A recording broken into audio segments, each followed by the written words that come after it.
Bonjour à toutes et à tous et bienvenue dans ce podcast Web Acapella Tuto qui sera un podcast hors série.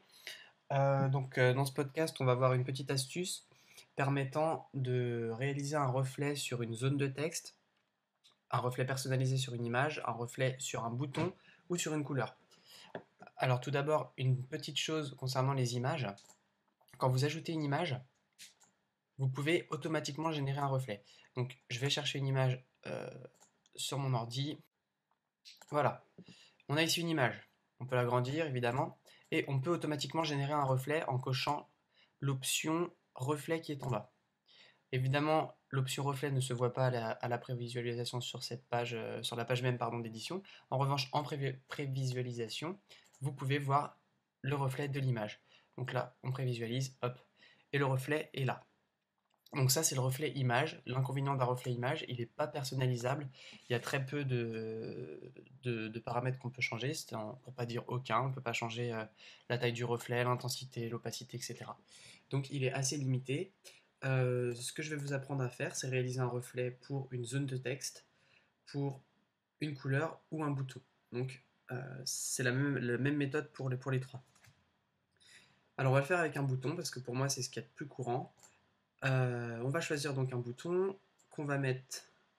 On va le faire assez grand pour que ça ressemble à quelque chose et que vous voyez bien sur les petites vidéos sur YouTube. Hop, voilà. On va prendre un bouton qu'on va centrer. On va mettre des coins à 30%. Voilà. On va changer le texte. On va mettre reflet en police 48. Allez, on va pousser encore un peu. 54. Voilà.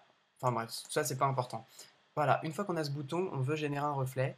Et bien en fait, on va générer une zone de couleur qui fait à peu près la même taille que le bouton en dessous d'elle. En dessous du bouton, pardon.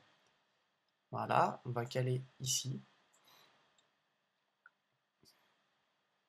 Voilà, donc là c'est loin de ressembler à un reflet évidemment. Vous pouvez tester, ça ressemble à pas grand chose. Alors, qu'est-ce qu'on va faire avec cette zone de texte? On va double-cliquer dessus pour ouvrir l'inspecteur et on va configurer un dégradé qui va aller du blanc au gris le plus foncé possible, donc le gris juste avant le noir. Comment est-ce qu'on va les placer? On va placer le gris très foncé avant, vers l'image, pardon. Voilà, on voit un rendu là un petit peu. Donc le reflet est très étendu, il fait presque la taille du bouton, donc c'est un peu grand quand même. Donc on peut remonter un peu le blanc pour raccourcir le gris. Voilà, déjà là ça ressemble plus à quelque chose. On peut regarder un petit peu ce que ça donne.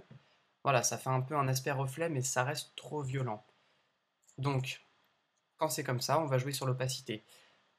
Si le fond de votre page est blanc, ça pose pas de problème, vous pouvez laisser comme ça. En revanche, si le fond de la page est d'une couleur assez pâle, je vous invite à diminuer l'opacité du blanc jusqu'à une trentaine, entre 20 et 30%, ce qui va faire que le reflet, on ne pourra pas distinguer les limites du reflet sur la page. Ça n'aura pas une apparence de cadre.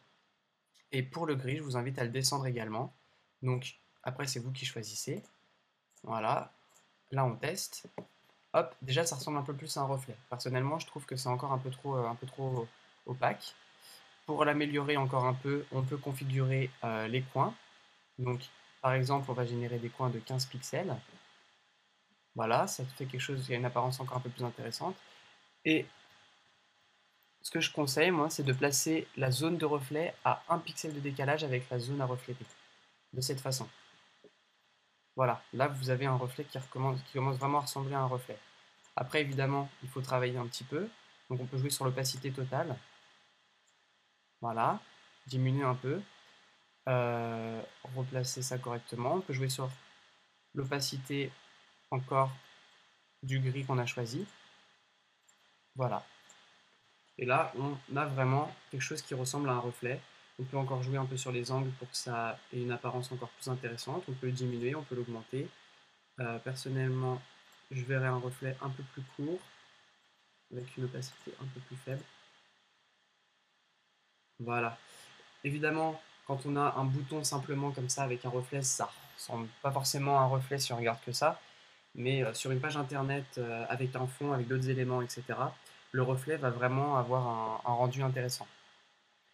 Voilà, donc c'était la première petite astuce, l'astuce du reflet. J'espère que vous avez bien compris et que vous arriverez à la faire chez vous. C'est pas quelque chose de très compliqué, mais il faut quand même y penser. Donc voilà, je referai des tutos astuces pour dévoiler des petites choses que je vais pas forcément penser à dire sur les tutos généraux. Et donc je vous invite à les suivre sur ma chaîne YouTube Web Acapella Tuto. À très bientôt.